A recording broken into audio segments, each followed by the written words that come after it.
Sarah, but not from anybody else. Okay. I know it's only your connection, though. I'm not. Okay, well, how about this? I'm going to disconnect and then come back. How about that? Let's see what happens. Okay.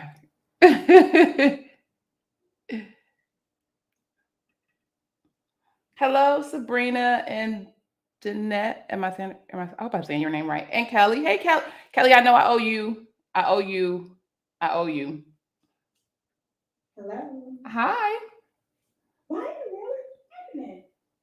You sound fine on my end. I'm shut up. No. That's not a good look. Good morning, everybody. Good morning. Good morning. And thank you, Clarice. You're welcome. You're welcome. And I looked at it and I was like, oh my God, I was in the middle of pulling some research to write this paper. And I was like, I can't stop. I can't stop. But I do have some feedback for you. Okay. So yeah. Yeah, because you got all kinds of stuff on there, girl. I don't know what you're doing. I was like, I don't know what you're doing. And you know what? I had an interview this Tuesday with for a coding position, and she told me she gave me some pointers too, and I can even ask her. She just said put that on my resume. Good for you. Yes. So it can stand out a little bit more. Yes, because you have it there. You have it there.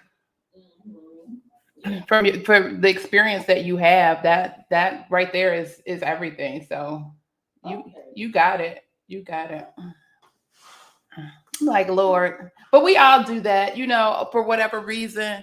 We are real modest about ourselves, and we don't necessarily tell all we have done. I know I came from an organization where it was all team based, so we was always saying our group, our, we, us, whatever. And I had an interview one time, and she was like, "But what did you do?" And I was like, "Well, I actually did whatever," but we were so conditioned to say us and our, and we, she was like, "No," she was like, "Tell me what you did." And I was like, "Oh, okay, I got you."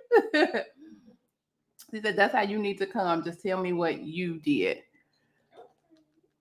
So how's everybody doing today? Good. Let's see what I have on. I have some tea. I got my ginger tea and my ginger and turmeric tea from Whole Foods. I absolutely love. And then I paired it with some pomegranate green tea. So all good. In the news, let's talk about in the news. So y'all see all of this stuff about these auditors and stuff. Y'all, everybody better be on their P's and Q's because the auditors are back. And they coming back with a vengeance. I think they coming to recoup some of the money that they missed out on 2020.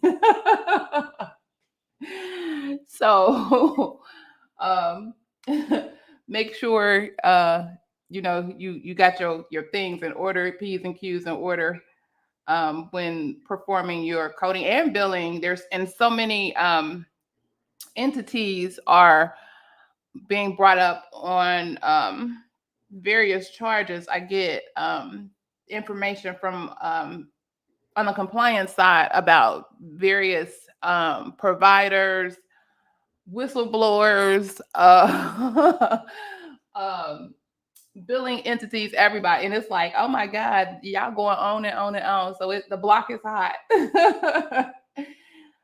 So make sure when you are doing what you do that you are paying attention to the guidelines and what's necessary for these services and diagnosis that you're coding.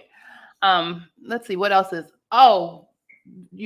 Johnson & Johnson got approval for their booster, and in response, the CPT or AMA, who's responsible for CPT, introduced a new code for their boosters. Let's see, that code it's effective for use as of October 20th. And they already have released the Pfizer booster. They did that in September. Actually, I think I did a video on that when all those codes came out. But this one is 0034A. A is in Apple. And it's for immunization administration by intramuscular injection of severe acute respiratory syndrome coronavirus.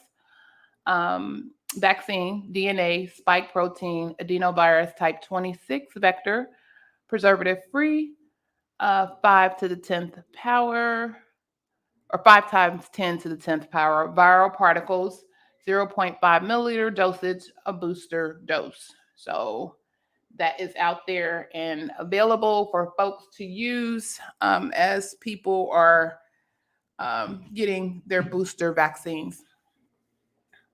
Let's see. Let's see what else was hot. There's a lot of talk about, and I know, Jesse, this is near and dear to your heart. Oh, hi, Danette. Please introduce yourself. I'm sorry, I didn't pay attention that you came up to the stage. Welcome. Introduce yourself to the group, or just say hi. Tell us where you are. Okay. Hey. I have been in medical coaching for about 7 years now. All right. 4 years as an actual coder. Okay.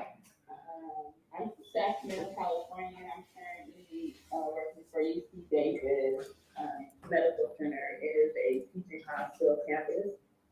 And I'm also currently finishing up my HIT associate's degree next month. Congratulations. And we'll be sending for my RHIT in February. Yay! Well, welcome. Congratulations.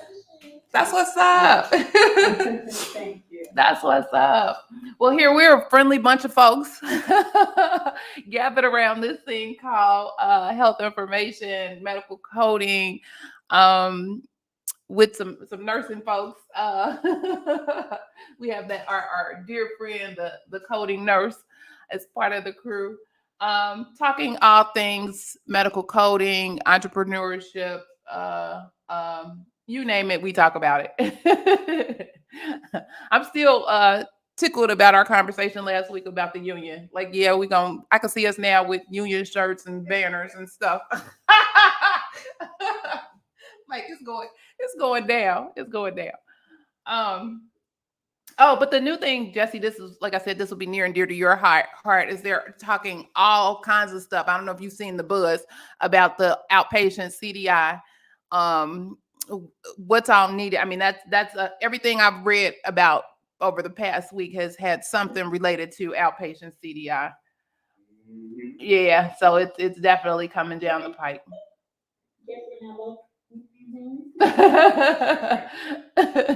Like, maybe they're hearing us too. Welcome, Sabrina and Esther. Feel free to come into the stage if you like. Let's see if I can invite folks. Oh, let me make y'all moderators so y'all can see these people too.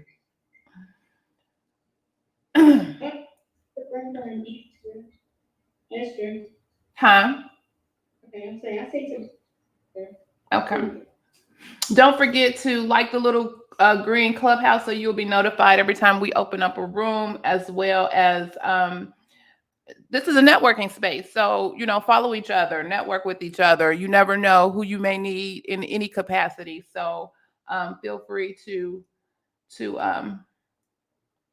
follow each other. I always say, hey, I learn something new every single day, and you never know who you can learn something from. So yes, feel free. So Jesse, what's going on, sir?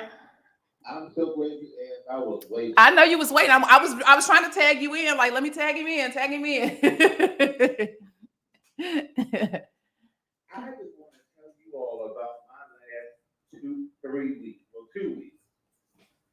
I started this I had a new job up until Thursday. Sir. I threw in a towel. Oh no. So, because you know what I am very, very clear on is I need some poppers. Yes. I do not like to be onboarded and trained, and somebody tell me who's supposed to be training me, well, this is how I do it. So this was a home health coding entity that was part of a larger hospital chain. Now, we all know that there are different criteria that you have to code from for different sources. Now, for home care, the provider that writes the order for home care is also supposed to be the one to certify the conditions for home care. The way they were training me, I was told to look back at all of the medical records for 6 months. That's called chart auditing. That is not coding. That's right. If you're going to try to find orders and conditions for home care, you have to either take it from the discharge summary or from an outpatient physician that examined the patient most recent. Why am I looking back 6 months? Then here's the thing. Then when you go back 6 months, and like for instance, this person has seen a podiatrist, and they were diagnosed with tinea something. So we're in October. So when I got my chart QA, the lady who's training me tells me, oh, you can take it off because it's resolved. Well, how do you know it's resolved? It's not up to a coder to determine what's resolved and what's not. That's what a provider does. Wow. Now, if you have to go back 6 months, then what you should have done or what should have happened is when I typed my note to send back to the nurse, I should have included these are the conditions you need to clarify with the physician if they're still active. It is not up to a coder to decide what's active or what's not active. So then, the last chart I coded, the person had a PCI stent put in, and they ended up having a revascularization of the stent. And the person didn't have coronary artery disease. So in that instance, you can only code I-2510, and you put in the Z95 code for the coronary angioplasty implant device or graft. Implant. When I get my QA back, she tells me to include I-25.810. That is not, no, that is for a coronary artery bypass graft with angina. There was no angina documented, and a PCI procedure is not a cabbage. Oh my goodness. I know you were fit to be taught. I sure was. That I do know. I don't know anything else. I know you were fit to be taught. Oh my. Oh my. After all that work, trying to get yourself through their training and all of that. Wow. I was trying, but I'm like, this is that. And I don't understand why they didn't just say, you would be doing auditing services versus actually coding for the procedures. And here's the kick. They were barely paying coding money, let alone ordering.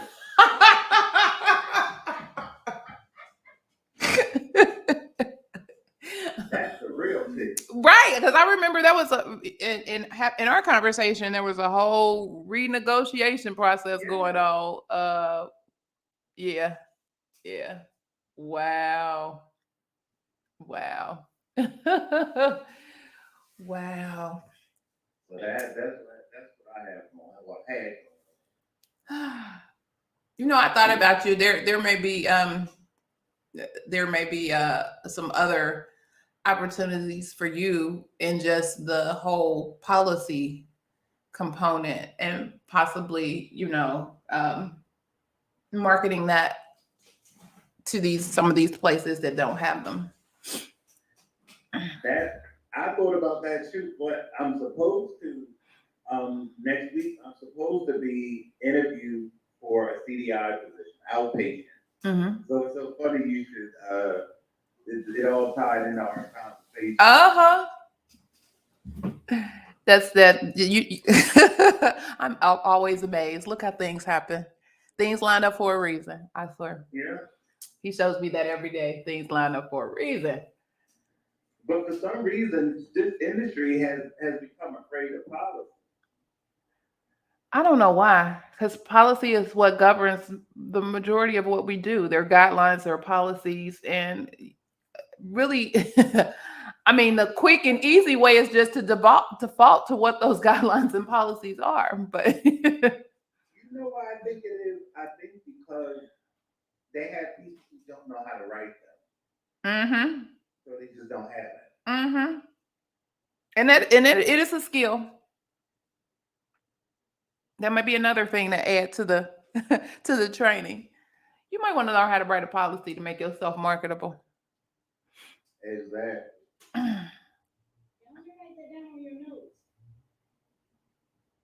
No, I've taken a couple of HIT classes, so I actually know how. I just need the opportunity and, of course, the right compensation to do it. He come kicking in the door like, this is what y'all gonna pay me. Period. I don't care what your paper said. I don't care what your job description says. HR who? I love it. You have to, otherwise they'll have you working for running a whole department for $17.58. That's true. That's true. And it's not fair. Not fair at all. Not fair. Miss Tara, what's going on with you? Well,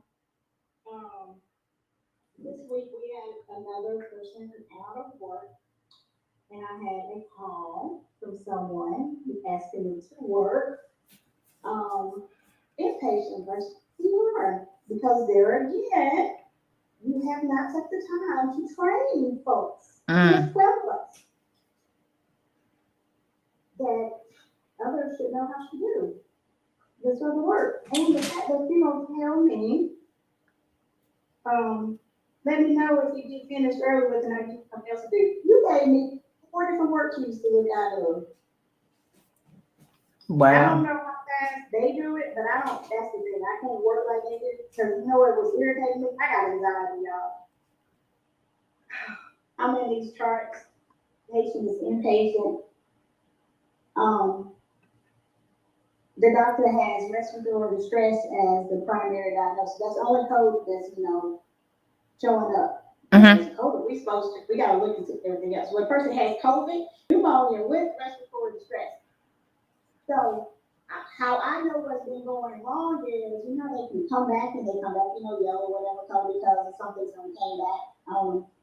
Well, the other coder that's out has been just sending them out without the rest of the codes on them. Oh, wow. You know how much is dying? Then Dr. Bill for critical care, they ain't even got a time in the notes. She done sent them out. Wow.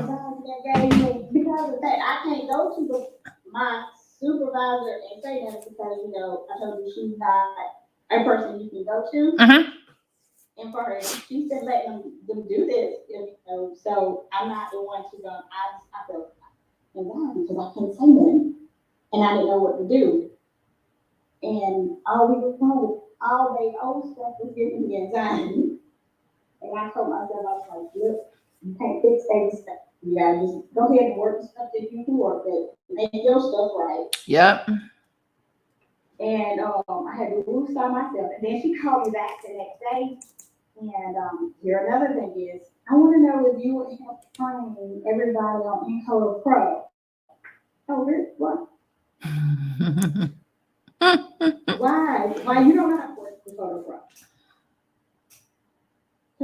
think we're gonna get books for everyone this year, so, would you mind training everybody?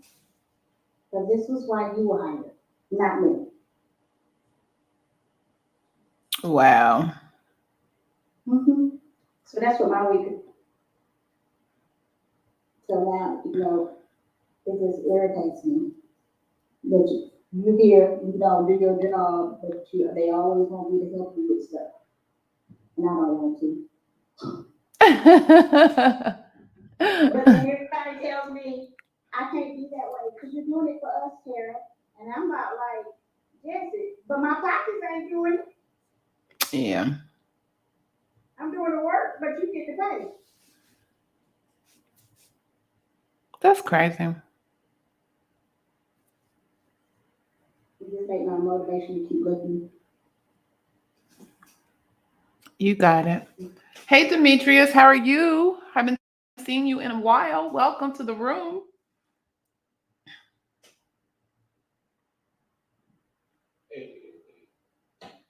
How's it going?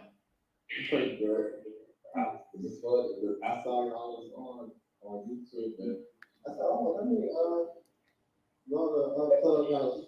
I missed the last time. Oh, no, you're fine. And if you, I think it's still in the description. Like, if people want to come into the actual Zoom room, because I have a Zoom room open as well, you are more than welcome to come into the Zoom room. I think I put it's in the Clubhouse description. I don't know how to Oh, I didn't know that. Yeah. I had to try that. Okay, no problem. I saw somebody else do it. I was like, you know what? I could do that. This way I can have people for real in the room. I could talk to them. No, but this school and studying.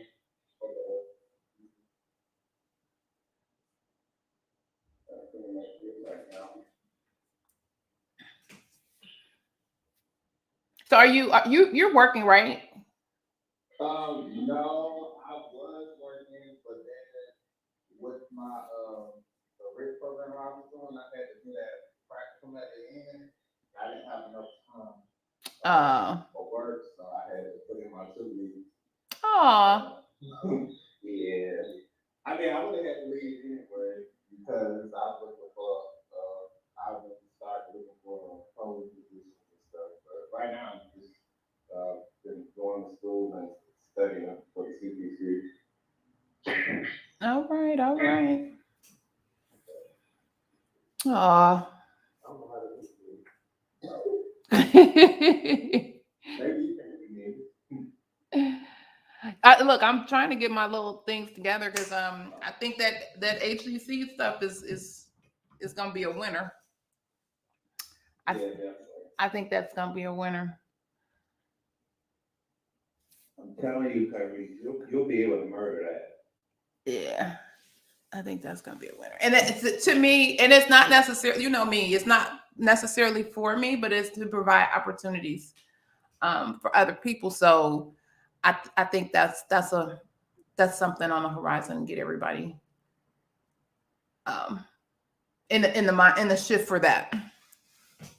I think that's good. And then and you're not limited. You're not limited to one or the other because you got the payers doing it. You have the government doing, actually doing those reviews. I mean, there's multiple opportunities there. So, yeah. And a major selling point would be that you will be employing and utilizing American-based coders as opposed to outsourcing. True. That is another conversation that has come up this week. Yeah, it's amazing because it seems like I remember maybe 7-8 years ago. It was kind of those conversations were bubbling. They are wide open now, and I think part of it is because, as I was told, some of the other countries are now adopting the code sets into their reimbursement like the US does. And so I think it's an opportunity for people in some of the other countries to learn how to do what we do the way we do. and be marketable for what they're doing in their countries.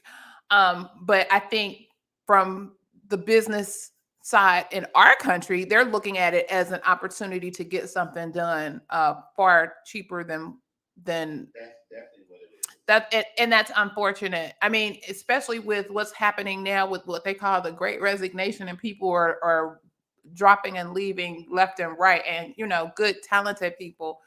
Folks may want to rethink that because at the end it's gonna come back. And like I said, I'm literally in my compliance update where it's talking about all the different entities that they are coming back and reviewing and getting false claims for. It's a pharmacy, a doctor's office, a counseling agency. I mean, it's like boom, boom, boom.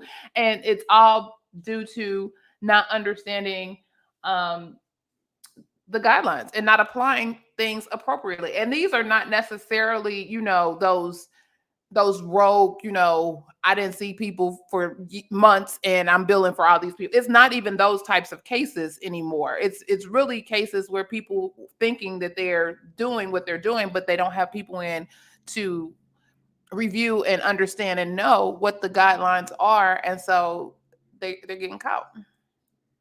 And I mean, you can't say I didn't know, because you're in the business to know. It's your business to know how to do what you're doing because you're signing off on it. So Exactly.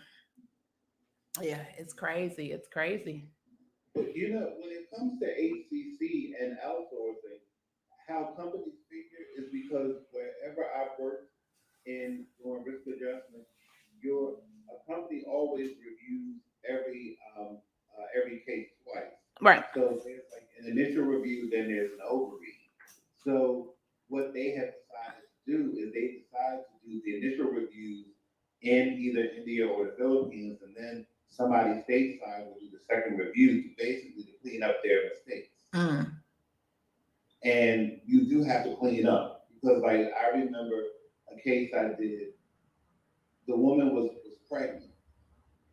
Now we all know as a coder, every condition that a person has, there's an O code for it that precedes the regular chapter specific code. Mm-hmm.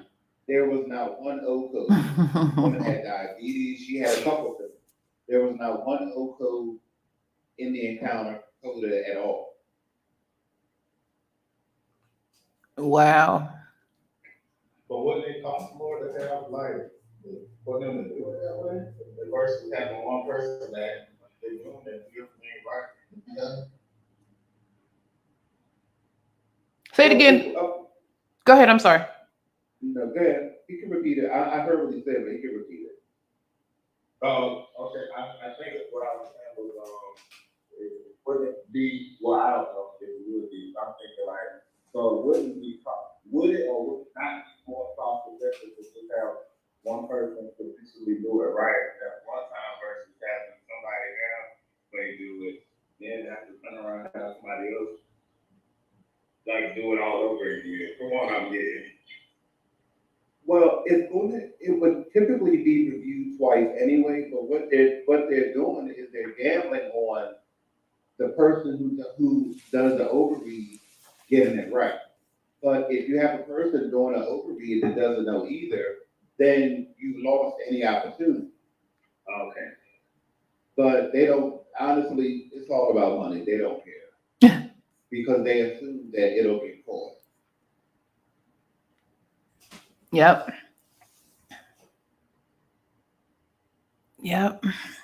And I wonder, yeah. I don't know. I just think there's opportunities out there. You know what else I'm starting to hear is really starting to become big? Provider credentialing. Oh Lord. What? Why do you say that? Because I'm working with a provider that it is a nightmare. I'm working with a provider who's going out on their own in the behavioral health space. And it's so much. It's so much. And I know there's the CAQH kind of portal that's supposed to be the one-stop shop that has all of that, but all of the different payers don't necessarily utilize that. So you still have to go out individually and check off and tick boxes. It's a very it's a lot of work. Even when you have like your own checklist of make sure you do this, do this, do this, do this, every payer has their own nuances and differences in what it is they want to see. It's a lot. We were like, oh, we can turn this over in about 60 days. We still in it with a lot of the different payers. I think we got 2 of the payers that we're good to go, and so she can begin seeing patients with those insurances. The other ones, we're still going back and forth, around and around. They're looking for this, they want that. And it's like, okay. So it is a skill in and of itself. So I know I working with hospital credentialers, I was like, ooh, my hat's off to y'all. Now that I see on the other side what it is that you all do.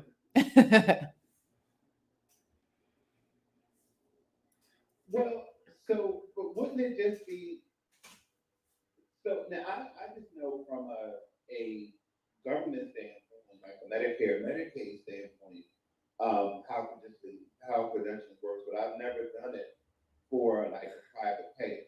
Oh, Medicaid was fine because well, in our state, you had so she's doing Medicaid, but then she wanted to be part of the managed Medicaid, and because a lot of the managed Medicaid have behavioral health, they're allowed to use behavioral health or get behavioral health services. So it was like, well, and then there's like 8, I believe, 8 of them that are like the big ones here. And it's like, make sure you are a part of the 8, and the 8 have their own different things. So you have to have your Medicaid stuff before you even apply for the other ones. But then, and that one is, it's straightforward. Even Medicare, believe it or not, was a little straightforward. But it's the other managed Medicaid that was driving us crazy. So, like, for example, like what makes that process more complicated? Because like for the government, like you pretty much just need like a taxonomy code to go along with your MPI number, and you upload your certificate, and that's pretty much that. So she's not a medical provider. She's a licensed social worker who under Medicaid can bill, but then there's certain things that she can bill for, and you need to make sure that you are ticking in time what she could bill for and what they are allowing her to bill for based on her license. Okay. And so with behavioral health, there's all kinds of avenues that you can go into as far as behavioral health and therapy and all of that. Plus, you even have like the substance abuse disorder stuff that they can do things under as well. So depending on where your license and what your experience is and what you've done, and she's done both. So it's ticking and tying and making sure we have everything that she can do knocked out, because if you don't have it, then you can't provide that service, or you can provide it but you won't get paid for it under that insurance. Speaking of behavioral health, now am I crazy? I was told that a psychologist that has a PhD would be considered a provider. In most instances, yes, but it depends on that insurance. Sometimes they don't recognize them, but in most cases, yes.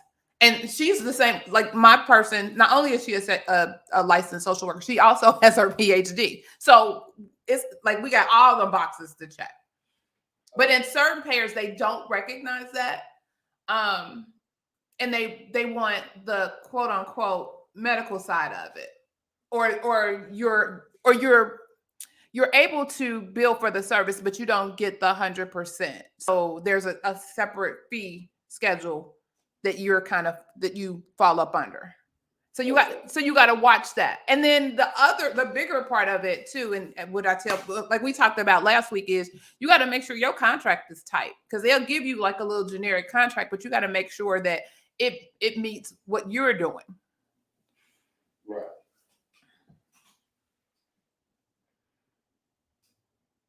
So it's not bad. It's just convoluted. Especially if you're working with the different instruments. And the crazy part is your managed Medicaid is different from you could be with the same company. You could still be with CareSource, but the managed product is different than the regular product. And that's a whole different ball game. So you have to apply for the managed product and you have to apply for the regular product. Right. Because what straight Medicaid has become like a PPO. That's like gold, but it's hard to get. It's hard to get. They want you in a managed care. They want you in a managed care. Yep.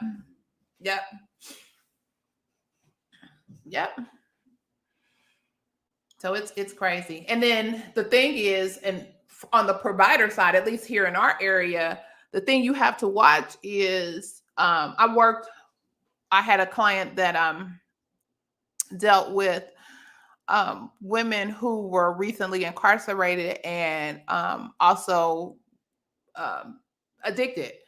And so their program provided the substance abuse treatment related to that.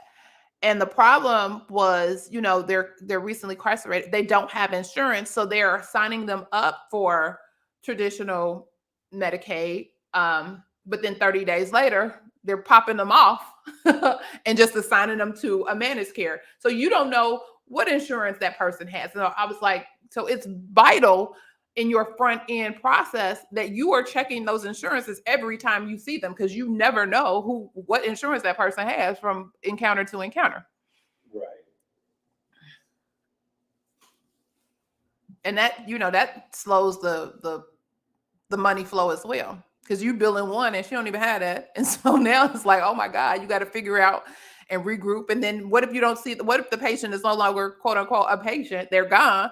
You don't even have that information. You got to try to find out, what their member number is. And you got to find out all that information out. And sometimes they're willing to give and sometimes they're not. So, oh, what joy. So like I said, there's plenty of opportunities all around for different things. And you, sir, I was here. Oh God, I didn't write it down. Or did I? Somebody was talking about the quote, masters, jack of all trades, master of none. But it's more to that quote that makes that made it better. I'm gonna have to find that, because y'all know I love quotes. I'm gonna have to find that. I'll share that next week. It's like it says more. So it's not like being a jack of all trades is a bad thing. It's not, because it helps you in the long run. I have a question about billing. Now, I was contacted by someone who started a CLIA lab, but did not have didn't have the credentials to bill. So has been performing COVID testing, but has not submitted a bill.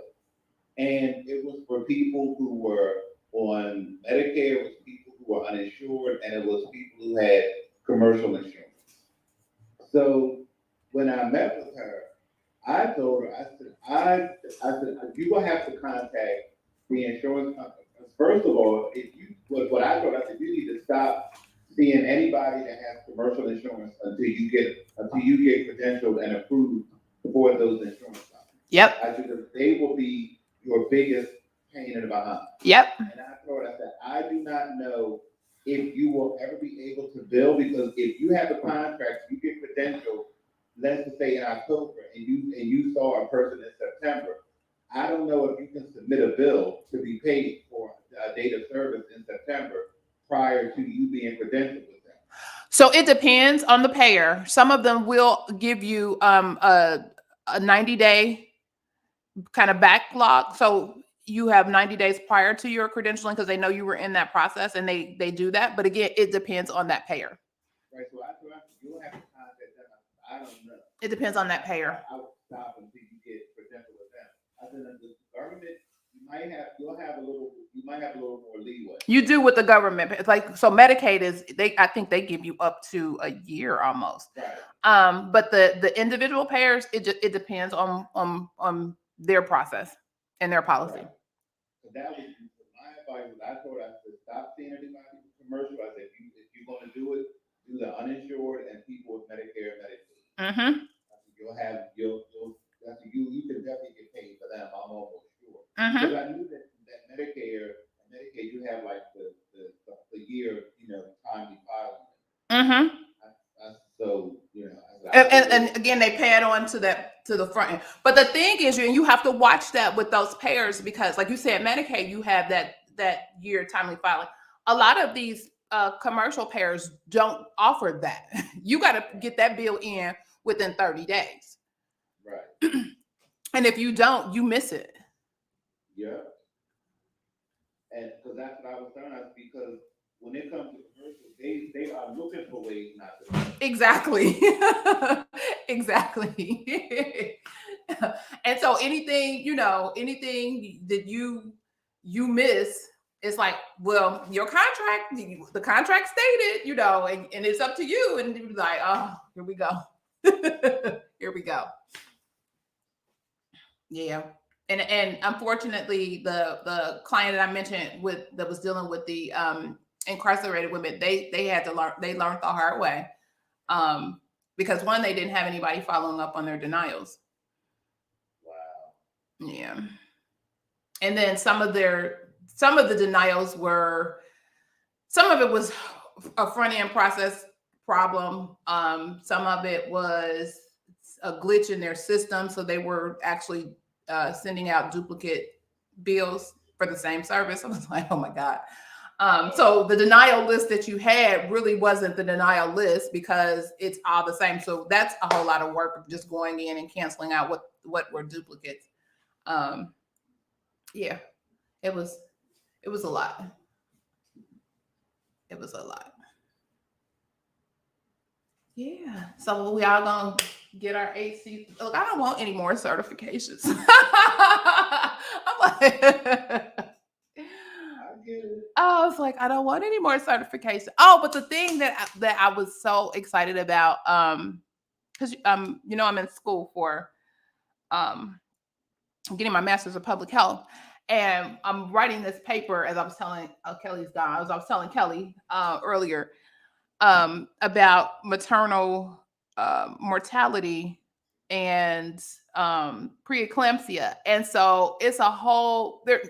I was like, why everything I touch is now in things that people were talking about. So there's a Healthy People 2030, which I didn't even know this thing existed until I got into class. So every 10 years, there's a the CDC, I believe, is who's responsible for it, puts out different measures and metrics that they want to reach to have a healthy country, if you will. And so one of the things they have is on maternal mortality. They have a lot of stuff on infant mortality, maternal mortality, obesity. I mean, it's a whole gamut of things. But the issue can come up with the explosion in the United States. Being a well-developed country is like one of the highest areas that still have a high rate of maternal mortality than some developed country. And part of it is, well, one thing that they're saying that has kind of exploded everything is how they were coding. They weren't putting the information that the mom was pregnant on the death certificates, and that had changed recently. So they have to tick and tie that back. Like, mom had already had the baby, and then within that, I think it's 42 days postpartum is when it's considered part of a condition of pregnancy or condition of having a child. So the coding pieces of all of that was just off. And so it's back to having that conversation and making sure that there's standardization around how they're doing, how they're coding the death certificates, as well as how they're coding these other factors related to these moms and the care that they're receiving. And so it's crazy. Like, you know, they're even when they get prenatal care and they are being followed, oftentimes they're not matching and paying attention to some of the other conditions that they're having. So like if they have hypertension, if they have, you know, if they're considered obese, you know, all those things, they're not necessarily ticking and tying and following up with those things, which is exacerbating the conditions that are responsible for the maternal mortality. And it's like, wow. And I was like, I'm sitting there like, okay. I knew there's was a connection here. I knew.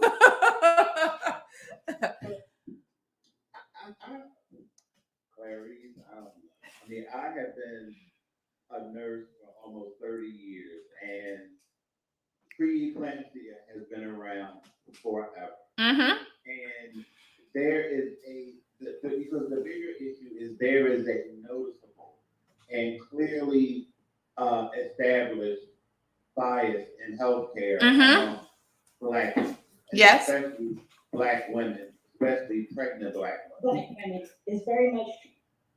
And if they want to improve maternal child health outcomes, I think that they need to start with making sure that women are healthy, especially before they're pregnant, and especially once they become pregnant, because you're pregnant for 9 months. If you've been unhealthy for 32 years prior to becoming pregnant, you're not going to just become healthy in 9 months. Exactly. You're going to have whatever underlying conditions you have. Your pregnancy is going to exacerbate it. Yes. Because your body goes into a whole other world. And what I noticed is, like, for number one, very, very few people are good at pregnancy coding. Now, you would think that, you know, especially in some clinics, I can see that being a problem, because especially in urban clinics, because they see a hodgepodge of people. Mm-hmm. And pregnancy coding is very detailed. Very. And it's a lot of codes that you have to have. Like an encounter could easily have 10 codes. And you speak. Exactly. You was just saying that, like, if you said, the chart that had no pregnancy code, which is true. I mean, this week I just had a patient that was being seen inpatient by neurology, but there were no pregnancy codes on here. And like I said, they had went out. Some of them went out, and she was still in the hospital. And I'm looking at it, and he said 6 weeks pregnant. And I was like, wait a minute, did any of those other charges go back? That had, because he didn't put it in there, that doesn't mean that you don't supposed to put it in there. It was in the note, but they were not coded. So I had to go find all of those pregnancy codes for what was going on with her. Otherwise, it wasn't going to be there. And it can affect the baby. That's what he was saying. Definitely. But it wasn't one of the primary reasons. The primary reason was she had numbness in her legs. And O codes become the primary diagnosis, period. Yes. Just based on sequence and guidelines. All the way on everything. If you're pregnant, it's always going to be first. Yeah. Always. And what drives me crazy, and I know it's because of the way we've all in the real world, it's like, well, you only need to add this code, because we only gonna get paid for this. No. It's like, no. It's more to it than just that. I think that's primarily the whole problem with the social determinants of health as well. Like, they don't necessarily see a value, which really there is a monetary value there, because if you can show that, because of some of these social determinants, this is a reason why they are non-compliant with this medicine, which is why they keep coming here, which, I mean, it's a building block. and it's a stepping stone to help show the case and tell the story of that patient. And so if you would consider it being a little bit more than just your pocket, but the patient's health and the outcome of that patient, I think we would do a little better. Hey, Demetrius, let me send that to you. It's not going to help just that patient. It's going to that documentation, that data, the other patients and insurance. Right. And speaking of pregnancy, for the first time on LinkedIn, I saw an advertisement they're having an OBGYN coding summit. I think next month, yeah. Who's giving them? I can send it to you. Okay. I was like, wow, I had never seen that before. You ain't seen nothing like that in years. I think it's great because that is a specialty that definitely needs, that has its own nuances and needs its own resources. Mm-hmm. You sure do. You're absolutely correct. Because I tell you, working there, and them mamas coming in and gave birth at home, you got like that's a whole different delivery. You got to put all different codes and everything up in there for what the doctor doing. And you know, the babies too, and everything. So you gotta know what you're doing with those. Definitely. I like when they come here. It's nice. That's what's up. I think, and that would be, I'm curious to see who's doing that. Who's putting that on? Because I think there are other places or other areas that need that kind of specialized, deep down and dirty coding instruction as well. Definitely. I think Neuro, cardiovascular, orthopedics. That's a few of them.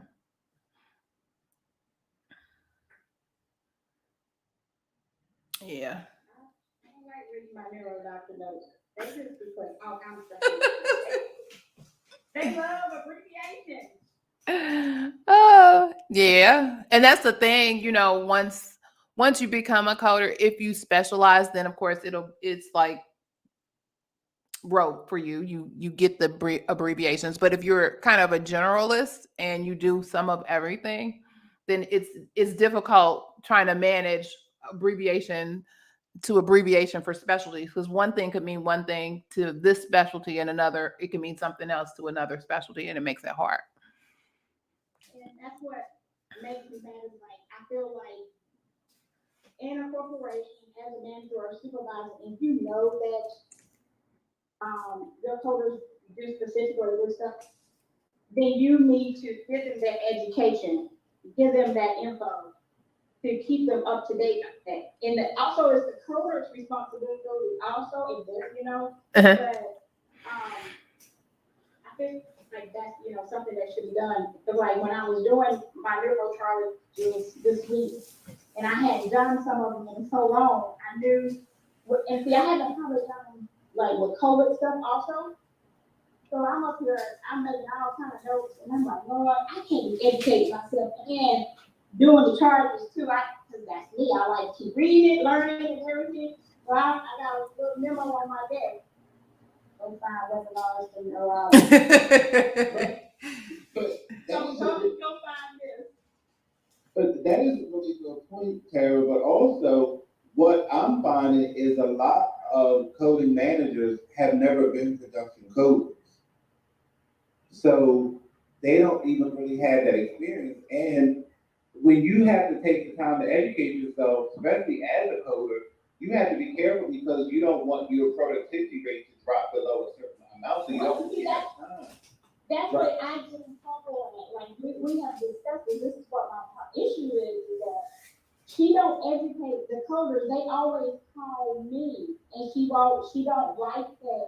And then she'll say, "Well, Tara, your production is low." But I always make a note of when somebody calls me or something. That's why when she called me this week and needed me to do some training or something, I'm like, really? So that's where it comes into play. Me and Percy had this conversation a long time ago about my supervisor, about stuff that she don't do and she should do as a supervisor, and she don't like when like someone comes and asks me for help. She don't want them to come and ask me. She don't want them to ask me that, but she can't answer the questions because they have already asked her. I have only had one job where you were actually paid on the clock to do continuing education. And you marked it off on your activity log, so they would factor that into your productivity rate for that day. I mean, we actually got time off to do webinars, to do quizzes, because you have to be educated. You have to be educated. Oh my God. And if you're not creating an environment that you are getting the information you need to do your job, that's putting everybody in risk. And you're right. And so the other coders don't feel like they have the time to look stuff up. And they always tell me because they always know I'm the one that loves to go. I'm always on my what's new, what's coming down the pipe, what's new. Always with it.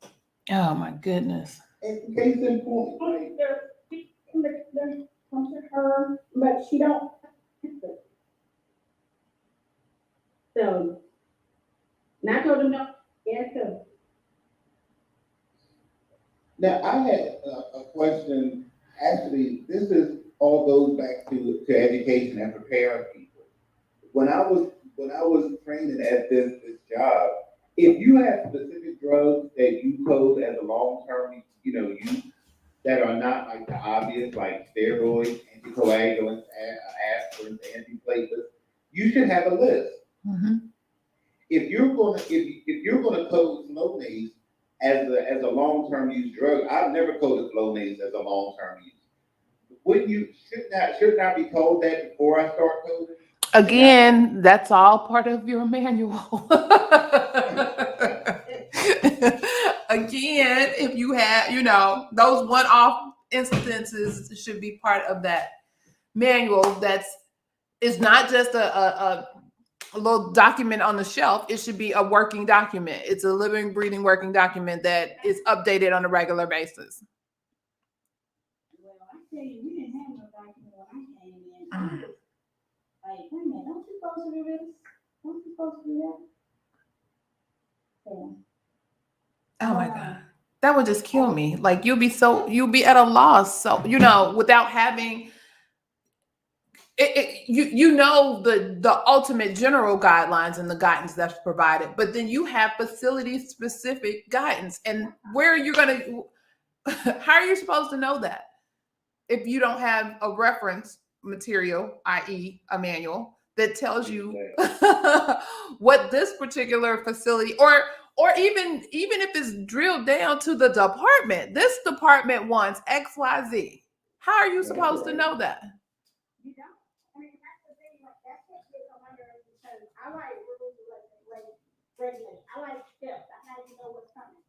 So, as a manager, like yesterday, this week when she asked me to help train on encoder, she set an appointment or a meeting with me to say, hey, let's get together for this. But you've already scheduled the meeting of the day that we're all supposed to get together to train them. Right. But I need to know what you want them to know. And I should not have to be the one sending her the email to say, okay, what steps do you want them to know? And how about how we're going to go about training them on this? That is not my job, but it's so in me to send that, because you should have done that to me already. So I can get my notes together and let you know how I go about it. Instead of, don't do that. I don't do that last minute. It just sounds very unorganized. Right. And I think with, some and to me that falls in the duty of management. So if you kind of shift and we talked about this last week, if you shift your mindset from micromanaging to to actually educating and training, it makes a world of difference. So the manager or supervisor or whoever, even team lead, you're the one that actually has the time to understand, what are changes or what, and even hopefully somebody is sitting at a table with the various department heads and leaders to understand and have the dialogue of what we can do and what we should do. And then that person in the management or department head or team lead or supervisor role should then share that information to the team. And to me, that's the way, because you all, like you said, in the production role, you don't have time to do that. Your job is to get the stuff out the door. That's exactly right. And that's what they're wanting. They're wanting you to get the stuff out the door. So unfortunately, and that's where it becomes a larger issue, because what if what they're pushing out the door is wrong? So now you got to go back. You make it more work if you just handle it on the front end versus on the back end. That's what we keep saying, but you might make all stuff that shouldn't be worried about. Yeah. Because and you're not doing the stuff that shouldn't go as and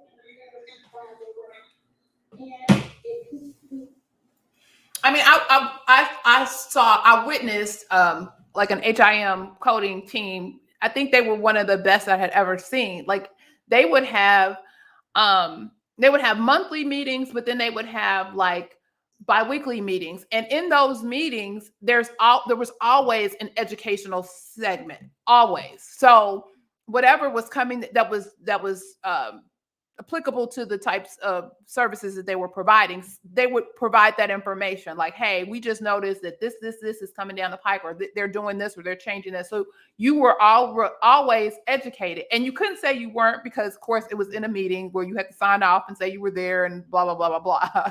So it covered everybody. But the thing was that they were intentional about making sure that their staff was up to date on any changes that were occurring, not only in the coding pieces of it, but again, to the facility and what the facility wanted them to do. You don't, and they can't even say, well, they're spread out, whatever. You can't even get that off, because you have a Zoom meeting. You can still do that in the virtual space, but you got to give the people, you got to kind of say, okay, let management, upper management, senior management know, you know what, every month we're going to take this 30 minutes. We need this 30 minutes to make sure that the things that we're doing is correct and going out the door. You sell that, the benefit of having that 30 minutes with your team to provide them with the education and knowledge that they need, because it helps you in the long run. Like, wow. I think that it's just it's that whole issue. I agree with everything you said, but to me, it's mindset, because they're so busy trying to stress coding production, but they're not interested in coding quality. Because the more educated your coders are, the better coded the claims will be, the less likely you will have denials, and the more likely you will have chance you have to maximize revenue. Absolutely. Absolutely. It would be less work. It would be a whole lot less work. But the thing of it is like, you're barely looking at production wise. I mean, we've never had a problem without meeting our production. We meet our production, because we've been doing this for a while. All of us that work together. Mm-hmm. But we don't communicate like we used to when she came wrong, because of she makes it feel like she didn't want us to communicate. Like if we used to have a group message or whatever where we could talk to each other like, hey, can someone help me code this right here? We don't have that any longer because of her. And I hear that, but even though production might still be met, if there are still questions, or they're just like just like with you and the neurology case, if someone else did not take the time to find the appropriate pregnancy code and read the notes that you did, your facility lost money. Yep. And I know this, but the thing is, and I have voiced this before, and I was just like brushed off. Like when I see stuff that was wrong, it was like, it was, I don't know what it, like I was trying to be a know-it-all. So I don't voice stuff anymore. But I wasn't voicing it as what is wrong. I'm voicing it as that was an educational moment. So I don't voice it any longer when I see stuff wrong. That's my issue is with that. Like I want to call and hey, work on this, but it's not my job to do that. And I can't go to the supervisor to tell her about it because she's not going to look at it as that point. She looked at it as me trying to act like I know more than her. Who is her boss? And my boss hired her, so I can't go there. You. Nope. I already did that. Because there was some stuff that came in. So you go to your compliance officer.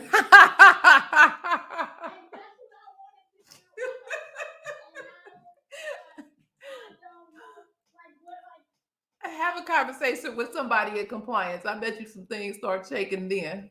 But then I don't want, but then they know I'll be the one that said it. It don't matter. You not necessarily. But you know what though, you can't even count on the compliance department because I did that at a job and they were no help. They ended up asking me.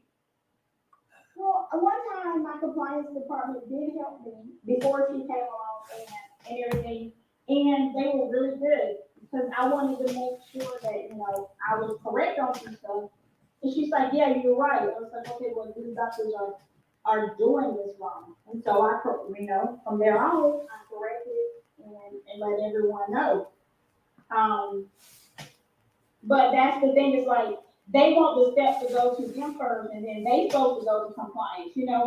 I don't supposed to jump over their head. Oh, good Lord. And it irritates me. I'm telling you, this whole week I've had anxiety about all the stuff that I've seen.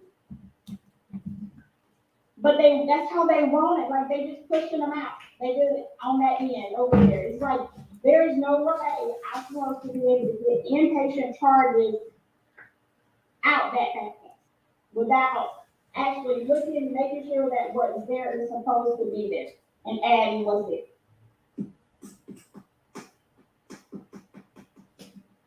So, because I know one of the other coaches, when she started, when they was training her a little bit, and I trained her, she said, "Yeah, they told me not to do what you told me to do." I said, "Well, you do what they told you to do." She said, "But you still was more correct on what we should be looking at." Wow. I ain't your boss,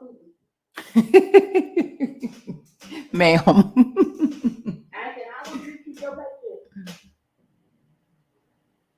So I have a question. What are your guys' views on problem lists? Because I know, me personally, that's the thing I love about risk adjustment. Because even with risk adjustment, you only would look for certain codes on a problem, very very specific codes.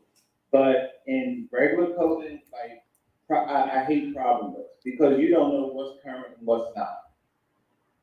Well, it's supposed to say what's current on there. Like, I've read notes where the doctor said, like, this is improved, this is PRN on getting oxygen and everything like that. That's the thing, they supposed to update that daily if they're inpatient or, whenever they come in. That's another thing about copying and pasting. It comes into that problem list issue. I'm like you. I've seen probably worst case scenarios where that problem list isn't touched. The only thing is it's things are added to it. Right. They're not making any updates. They're not saying some fall off. They're not. It's just added additions. Exactly. And then even inpatient, you can have some provider, some specialties will have that I have things on a problem list that another specialty doesn't. That's true. And that's what makes it hard to understand what's going on. That's why I don't understand how they push them out so fast on stuff, because I can't push it out that fast. I need to know if this really the diagnosis, if this is why. Just, okay, so they come, if you're consulting on them, your consult code may be one, but the next day, usually that consult code is not the same one. I mean, that's not your primary reason you saw them, because usually you might have figured out why you were wrong on that case. Wow. Right. But it may not get, the doctor may have changed some of it, but as the coder, are you reading it to make sure that to see if he changed? Right. Well, you're supposed to wait until this is why you will compare it to the discharge diagnosis, because I had a case where the person was diabetic and the type 2 diabetic, and the initial diagnosis was diabetic ketoacidosis. Mm-hmm. And that did not make sense, because I've never heard of a type 2 diabetic going into ketoacidosis. Type 1, absolutely. I'm like, this is not, I don't know. So as I'm continuing to read the chart, they had a consult with, I forget what specialty, but they ended up changing the diagnosis to metabolic acidosis, which would make more sense because it was brought on by alcohol. Mm-hmm. So I'm like, okay, that makes sense. I've seen that. Actually, look, I saw that actually this week too. But I also saw where one doctor had the patient as type 1, and the other one put in his part type 2. I was like, okay, so Lord. yeah. And the charges before that, I didn't do those charges. So I'm like, okay, so I swear, I'm reading the note, and he's got one. He's not in his same note. It's like, I guess the problem list might have had type 2. But up in the other part, he's got type 1. I said, I had to query him and ask him, to specify what type of diabetic is he, 1 or 2.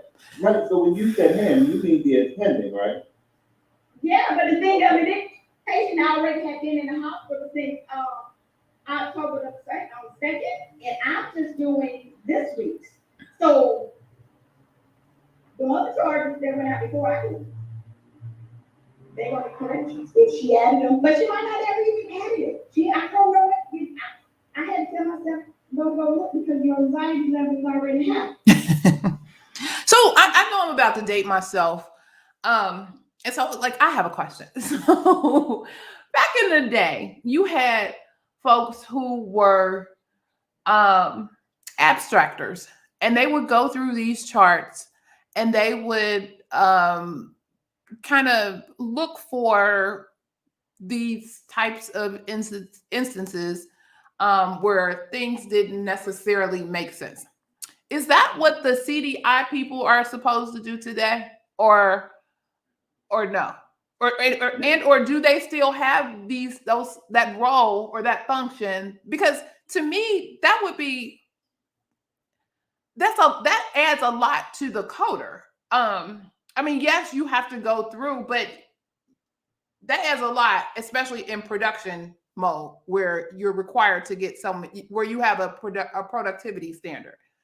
Can I tell you, I can answer that. No, they're supposed to, but they don't. Because here's the thing about CDI that people are missing. People want to, because for number one, let's be clear, CDI was mainly inpatient.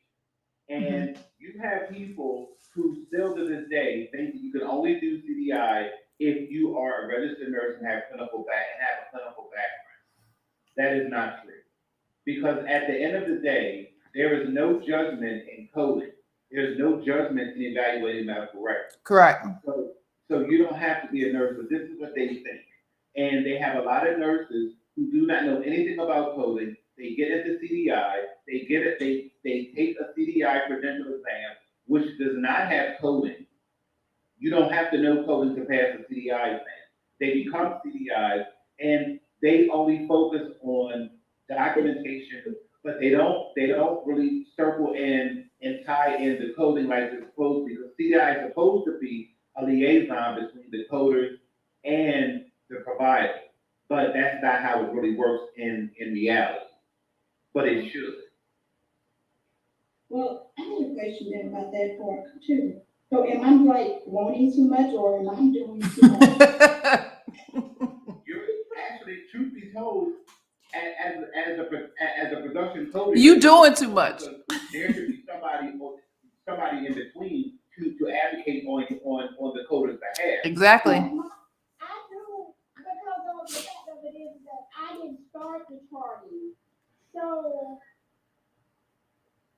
that's the only reason I know the mistakes are happening, because they can't, you know how they come back into the work queue? Right. Because they added the insurance or something. And so when I'm looking at it, that's why I know that they went out wrong. That's the only reason I know that they went out wrong. And so that's why I was like, I just do what I have in front of me.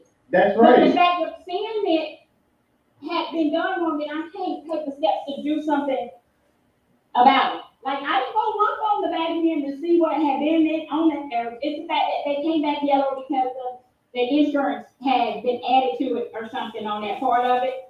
And before I send it out, I don't know what's wrong with it. I look and see what was going on with it, because I don't know why it came back. And then I see this, and I was like, what in the heebie-jeebies happened? So, but also as a coder, I see that when that patient was admin, whoever done those versions, those codes should have been added out there. Right, but if they didn't, there's nothing you can do about it.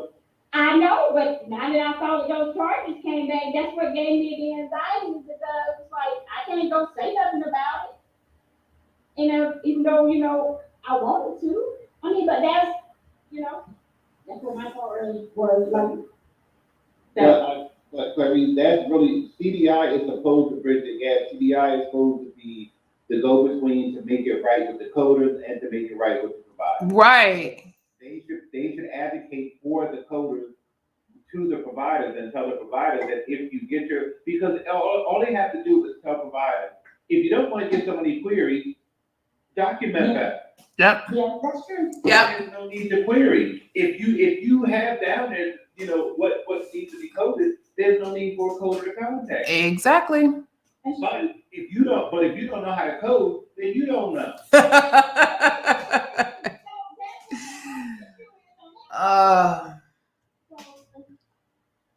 Wow. I'm telling you, I told you, my main pet peeve with the whole HIM industry is it is too much gatekeeping, and I thought that nursing and doctors had egos.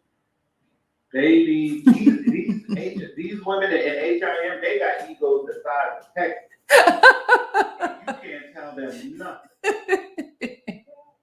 You might know about that, but see, that's where me and Clarice came in practice. My calling is not to be what I'm doing. Exactly. That's right. I am a coder, but I should not be doing this part of coding, because I like doing the other parts. I like finding the mistakes in education on that part. And that's what you should be doing. Exactly. But we don't have any openings at my place of work, so I am looking for other organizations to go to now. There you go. Because it's irritating. It gives me anxiety.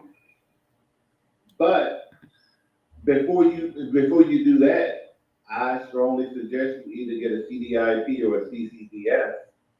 What did you say? I said I strongly suggest you either get a CDIP or a CCDS. But there's a more dang on the numbers. Let me go down, because I got to finish my CCS first. I am studying right now for the one that AAPC gave free for September. The CDEI. Yeah.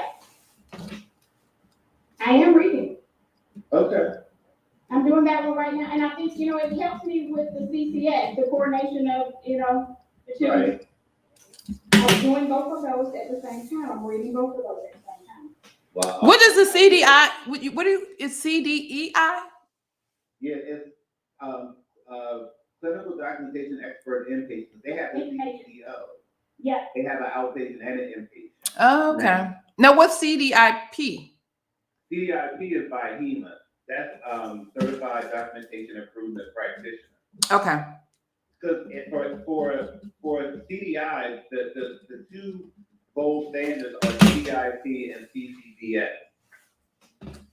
AAPC just got into the ring when they came up with their CDEO a couple of years ago, about 3 years ago.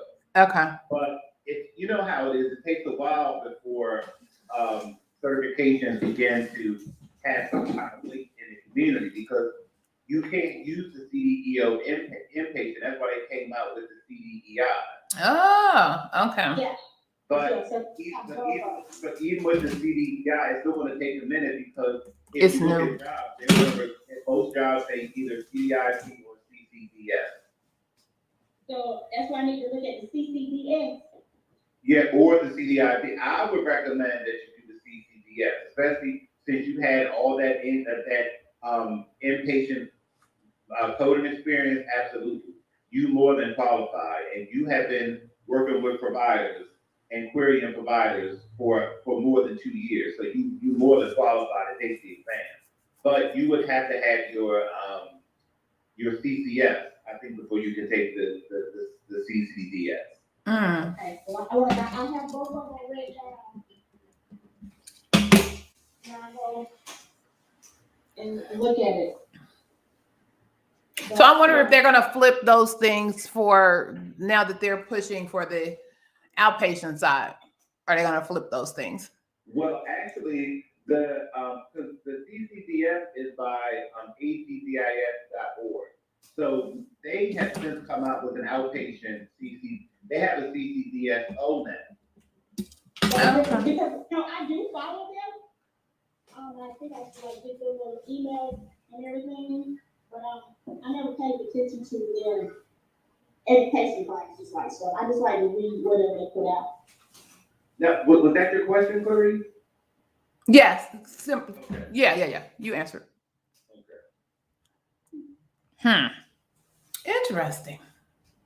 But I think that as CDI begins to become a larger presence, I think that they're going to have to start requiring that CDI professionals have at least one coding credential because that's the disconnect. They should. Which is true. You should have something. But I wonder how AAPC is going to do that because they have removed like the CPC as the years before you had to have like your CPC before you can do any specialty. Now you don't. You can go directly to the specialty. So I wonder how they're going to do that or if they're going to retract that. Well, they came up with the CDEI because now they have a CIC. Yeah, they sure do. Right, but they weren't mandating this. Are they mandating the CIC to be a credential that you have before you sit for the other one? No. Right, that's what I'm saying. So there's nothing to bridge that where you have to have some sort of coding credential under your belt before you sit for those. I think you're supposed to have some kind of knowledge of it. I think. Well, knowledge of and certification, you know, it's two different things. On that beta, you have to send in like your resume to show what you worked in for the CDI, for the beta test. For the test, like there were some things on there that say that you had to have.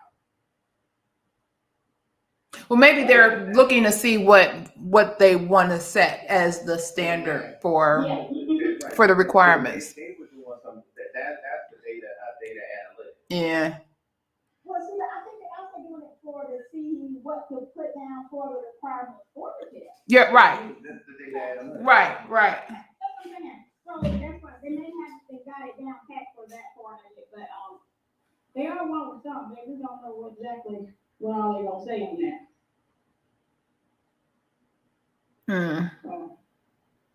Interesting. Interesting. Oh, I'm sorry, I'm talking to my baby before I hit the road. You on the road again? I'm getting ready to head out. It's about an hour or so away. My niece is down there visiting her girlfriend, so I'm going to eat brunch with them. Cool. Sounds fun. It's wet and rainy here. I'll be in the house. I got papers to write and business plans to write. Yeah, but you know how we talk. It's after 10, Clary. It is. Y'all be gone.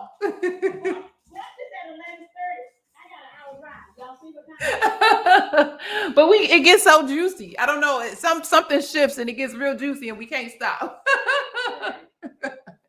And then I got a ping for somebody that had me come into their room. I'm like, oh Lord.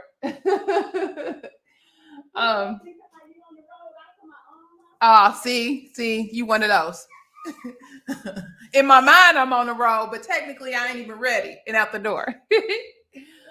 Oh my God. Well, as always, this has been great, everybody. Thank you for joining. Feel free to, again, network with each other. Hit the little green Clubhouse so you are notified when we open our room every Saturday morning at 9 a.m. You can also feel free to join us in the Zoom room. I'm waiting for my cohorts to feel comfortable enough to come into the Zoom room. So I'm getting them there. I'm pushing them. But anyway. Every time you say it, it just makes me think of when I go crazy. You say Zoom room, I hear boom, boom, boom. Oh my God, ma'am. See what I got to deal with? I love it though. I love it. Well, as always, thank you all for the knowledge shared and questions and just the conversation and dialogue. This is always great. I love that there's so much to our profession and so many avenues and things to consider, and y'all own it, and I love it. So thank you again for being here. Hopefully the rest of your weekend is going to be fabulous. Make it fabulous. And I'll talk to you all next Saturday. All righty. You too.